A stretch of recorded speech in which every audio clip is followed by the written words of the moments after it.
campeurs, bienvenue pour un nouveau feu de camp. Bon, je vais aller chercher du bois pour le feu parce qu'il y a les gars qui arrivent pour faire le défi barbecue, je vous laisse avec eux.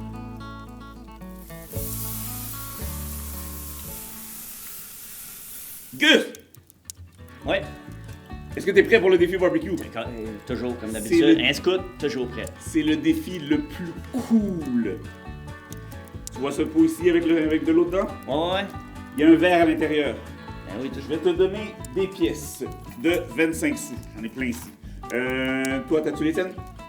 Ouais, ils sont là. Où? Tout est toujours à la même place. Quand on a besoin de quelque chose, on regarde où? Dans le glaciaire! Dans la glacière. Ah, Laurent, dose-toi de là! Hey, bouge-toi, je vais s'entendre! Je pense qu'il y a personne qui dort. Non, c'est ça. Alors, tu vas avoir le choix. Tu rentres une, deux ou trois pièces dans le verre.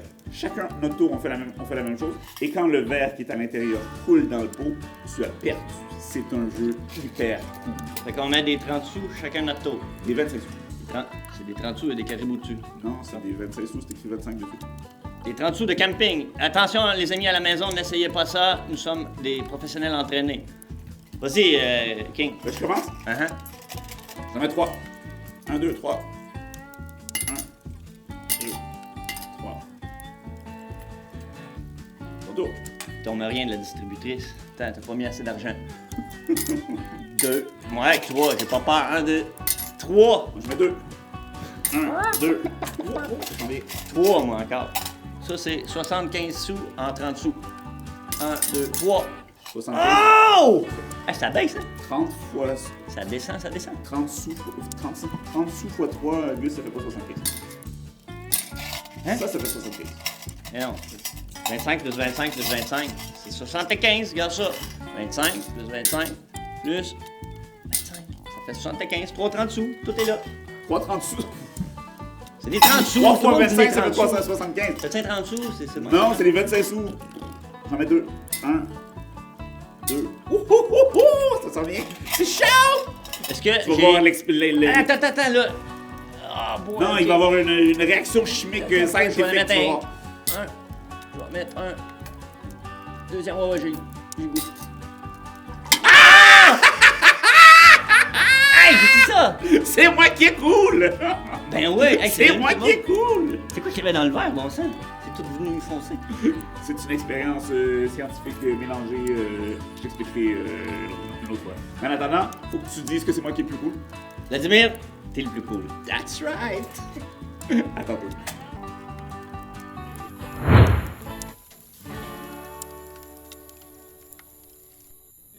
Hey les campeurs, je suis de retour, j'étais parti en expédition pour aller chercher de l'or et justement aujourd'hui je vais vous parler de l'or et du feu et du lien qu'il y a entre les deux. Mais avant ça, j'ai une question à vous poser. Est-ce que ça vous arrive des fois de vivre des épreuves? Tu sais, les épreuves, c'est les moments difficiles qu'on vit dans la vie. Ça peut nous arriver à différents moments. Tu sais, des fois c'est notre faute. Pourquoi? Parce que, mettons, je vais mettre ma main dans le feu et là je me brûle la main. Ah! Ça fait mal. Est-ce que tu as déjà fait ça, mettre ta main dans le feu? Un conseil, ne le fais pas, ne mets pas ta main sur le four non plus, ça fait très très mal, j'ai déjà expérimenté et c'est pas drôle du tout. Mais les épreuves, ça peut nous arriver à nous, ça peut nous arriver aussi à nos amis, à notre famille et ça nous affecte, ça nous fait du mal, ça nous rend triste et c'est difficile. Des fois, c'est des choses que nous-mêmes on a provoquées et honnêtement, c'est notre faute. Et des fois, on ne l'a pas cherché, ça nous arrive à nous, on ne sait pas pourquoi, on est malade, il y a quelque chose, ou quelqu'un nous fait du mal alors qu'on n'a rien fait, et c'est injuste même parfois, et on se demande pourquoi, Dieu, est-ce que tu es là, est-ce que tu me protèges, etc. Et c'est des épreuves, et ça nous arrive dans la vie. Est-ce que ça t'est déjà arrivé?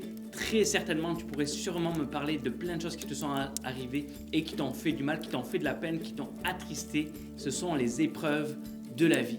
Et là, tu te dis, ok Stéphane, c'est bien beau tout ça, mais c'est quoi le rapport avec le feu et l'or? Attends un peu, j'y arrive. Mais avant, laisse-moi te raconter l'histoire de quelqu'un qui a vécu des épreuves incroyables, terribles. On se demande comment il a fait pour résister et pour survivre à tout ça, tellement c'était difficile. Et cette histoire, elle se trouve dans la Bible, dans le livre que tu connais peut-être, c'est l'histoire de Job. Ça se trouve dans le livre de Job, bien sûr. Job, c'était un homme qui aimait Dieu et qui respectait Dieu, vraiment. Il voulait le suivre et il l'honorait.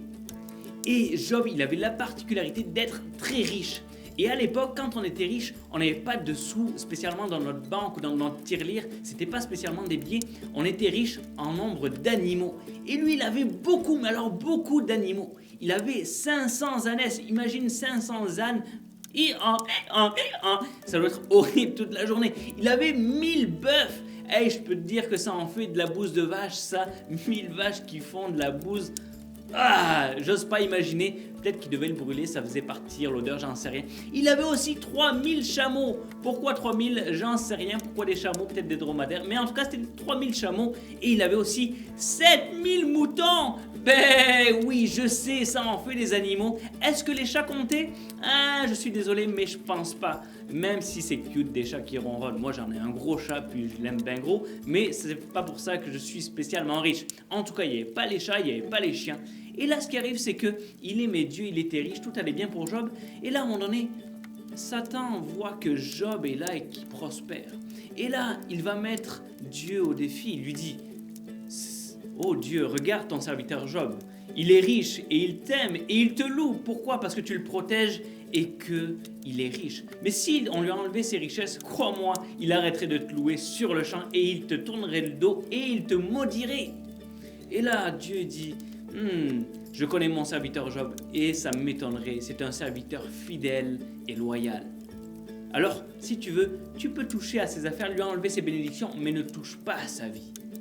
Et Satan, il fait, ok, on va bien voir. Et là, tout à coup, quelques jours plus tard, un messager arrive pour retrouver Job et lui dire, Maître, maître, il est arrivé quelque chose de terrible. Des brigands ont volé tes ânesses et tes bœufs. Oh non. Et là, sans plus tarder, quelques minutes plus tard, un autre messager arrive et lui dit, Maître, maître, il est arrivé quelque chose de terrible. La foudre est tombée sur tes moutons et ils sont tous morts. Mais non, c'est pas possible. Et là, sans qu'il ait le temps de réfléchir, il y a un troisième messager qui arrive et qui vient le voir et qui lui dit, Maître, maître, des brigands ont volé les chameaux. Il a perdu ses chameaux, il a perdu ses moutons, il a perdu ses bœufs, ses ânesses. Mais le pire n'est pas encore arrivé. Un quatrième messager arrive et vient le voir et lui dit, Maître, maître, la maison s'est effondrée sur tous tes enfants. Tous ses enfants étaient morts, disparus. Il avait perdu ses richesses et les gens qu'il aimait le plus, sauf sa femme qui était encore restée en vie. Et il a continué à aimer et à louer Dieu. Alors là, Satan est allé voir Dieu et lui a dit, oui, mais ça, c'est parce que il est en santé. Crois-moi que s'il était malade, il arrêterait de te louer. Alors il dit, ok, Dieu lui dit, touche à sa santé, mais ne le tue pas. Et là, tout à coup, notre ami Job, des pieds à la tête, a une maladie de peau purulente partout sur le corps. Il ne peut plus manger, il ne peut plus se déplacer et il maigrit. Mais Job continue quand même de louer Dieu et de croire en lui. Et vois-tu, l'affaire, c'est que Job a dit, je pourrais passer au creuset et Dieu verrait que je suis plus pur que de l'or qui sort du feu. Oh. Et c'est là que je m'en viens avec l'or et le feu. Et laisse-moi te parler d'un passage dans la Bible que je vais aller chercher dans ma glacière. Oui, il faut toujours garder la Bible au frais parce que c'est important. Ah, un serpent, non, pas ça. Ça compte pas pour les animaux, okay, qui font qu'on est riche. Ok, ça se trouve dans 1 Pierre. 1 Pierre chapitre 1 au verset 6. Et ça dit, c'est pourquoi vous êtes remplis de joie, même si toutes sortes de difficultés, même si toutes sortes d'épreuves viennent et qu'elles doivent vous rendre tristes pendant un peu de temps. Ces difficultés servent à montrer la qualité de votre foi. L'or peut s'abîmer, pourtant on le met dans le feu pour voir s'il est pur. C'est pareil pour votre foi. Elle est plus précieuse que l'or, mais elle aussi est mise à l'épreuve. Les épreuves dans la vie, ça nous permet de mettre à l'épreuve notre foi. Savoir, est-ce que toutes ces choses, quand ça nous arrive, des choses difficiles, etc., et parfois c'est difficile et c'est injuste même, mais est-ce que on va délaisser Dieu? Est-ce qu'on va s'en aller? Est-ce qu'on va dire non, moi je crois plus en Dieu? Ou est-ce qu'on va faire comme Job? Est-ce qu'on va s'accrocher à Dieu? Est-ce qu'on va croire en lui? Est-ce qu'on va continuer à le louer, même quand des choses difficiles nous arrivent? Eh bien, c'est ça que ça fait les épreuves. Ça fait remonter les impuretés pour qu'on soit plus pur que l'or. Pourquoi je dis ça? Parce qu'en fait, à l'époque, ce qu'on faisait, même aujourd'hui, ce qu'on fait, c'est qu'on fait brûler l'or pour enlever les impuretés qu'il peut y avoir. En fait, l'or, ils fond à plus de 1000 degrés. 1064 degrés exactement, et ça, c'est vraiment cool à savoir. Et en fait, l'or, tu vois, un peu comme ma bague, on le met dans le feu et on le fait brûler jusqu'à plus de 1000 degrés pour le faire fondre. Et les impuretés, toutes les choses qui sont mauvaises, viennent à la surface et on peut les enlever. Et l'or reste pur. Il ne reste plus que l'or pur.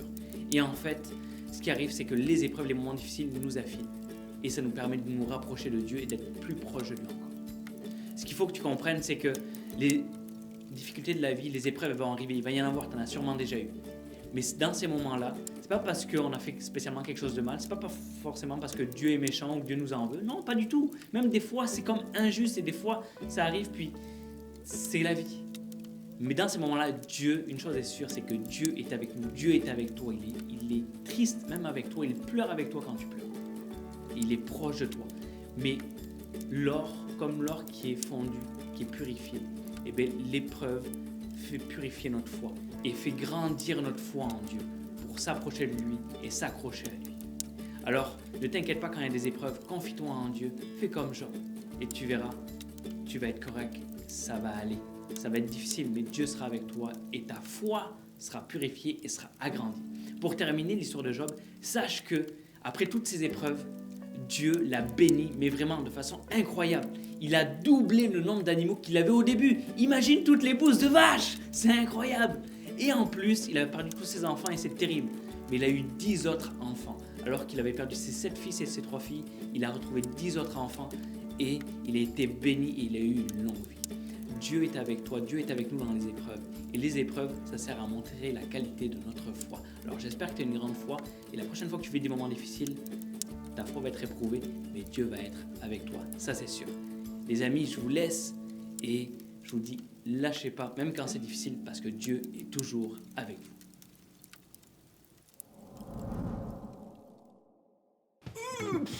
C'est lourd. Le savais-tu? Le lingot le plus lourd du monde, il pèse plus de 250 kilos. Tu peux le trouver dans un musée au Japon, tu peux même le toucher, c'est incroyable. Hein? Mais savais-tu que si on le vendait aujourd'hui, il vaudrait plus de 15 millions de dollars? Le savais-tu?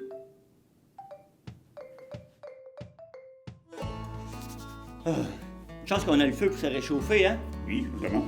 Ah ben ouais, parce que moi, j'ai pas de linge à manches longues, on dirait. Moi, j'ai mis mes bas. Ouais. Mais qui c'est qui ferme jamais le couvert de la glacière? Hein? On va tout perdre notre frais, c'est pour ça qu'on gèle. Mais, pas de problème, je peux toujours me réchauffer grâce à mes techniques scouts incroyables. Mais savais-tu que, dans le fond, là, si tu veux te partir un feu, eh bien, il y a des méthodes, même si t'as pas de briquet. Savais-tu? Je vais te le montrer, là. Dis-moi, regarde bien ça. OK? Tout ce que tu as besoin, dans le fond, c'est de la lumière, OK? Puis d'une loupe. Vois-tu, sur ma boussole, il y a une espèce de bulle ici. Et ça, c'est pour zoomer, hein? Agrandir la map, OK? Quand il y a des points précis. Et là, je vais m'en servir comme loupe. Imagine que j'ai un gros tas de brindilles dans les mains, OK? Ça prend du petit bois, des petites branches, des petites feuilles. Et là, avec l'aide de ma loupe, je vais la pointer comme ça. Et si c'est le jour, je peux prendre le soleil. Et là, ça va concentrer le rayon, comme un rayon laser. Là. Puis là, si t'es assez patient, puis que t'as pas peur d'attendre là, immobile pendant longtemps, et que t'as pas peur que ton linge devienne à un moment donné plus à mode, eh bien, ça va peut-être allumer un feu. Et ça va être génial et tu vas survivre.